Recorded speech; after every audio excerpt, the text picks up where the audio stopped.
তারেক রহমান দীর্ঘ 22 বছর পর আমাদের চাঁদপুরে আসতেছেন। আমাদের চাঁদপুরে আজকে ঈদের আনন্দের মতো বসছে। বিশেষ করে আমাদের চাঁদপুর 3 আসনের মাননীয় সংসদ সদস্য জনাব শেখ ফরিদ আহমেদ মানিক ভাইয়ের নির্দেশনায় আমরা মহিষাদী ইউনিয়নের ব্যাপক প্রস্তুতি ইতিমধ্যে গ্রহণ করেছি। প্রত্যেক ওয়ার্ডে ওয়ার্ডে আমরা প্রস্তুতি সভা করেছি। আজকেও আমরা বিকেলে মিছিলের আয়োজন করেছি। প্রধানমন্ত্রীর আগমনকে স্বাগত জানিয়ে আমাদের দীর্ঘদিনের যে প্রত্যাশা, আমরা আমাদের বর্তমান যে সরকার বিএনপি সরকার ক্ষমতা আসছে, সেই সরকারের যে প্রত্যাশা জনগণের দোরগোড়া সেবা পৌঁছে দেওয়া এবং পাশাপাশি আমাদের বেকার যুবতীদের জন্য যে কর্মসংস্থানের ব্যবস্থা হয়, সেটা আমাদের এমপি মহোদয়ের সাথে আমরাও তাল মিলিয়ে বলতে চাই।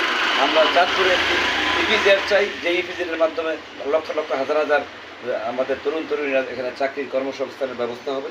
পাশাপাশি আমাদের এখানে মহিষাদী ইউনিয়নের নদী ভাঙার সমস্যা রয়েছে, সেই নদী ভাঙনের সমস্যাটা যাতে দ্রুত সমাধান হয়, সেই লক্ষ্য এটাও আমাদের একটা প্রত্যাশা। একটা যদি নির্মাণ হয় তাহলে আমাদের মহিষাদী ইউনিয়নের দাবি পূরণ হবে। যাই হোক, তারেক রহমান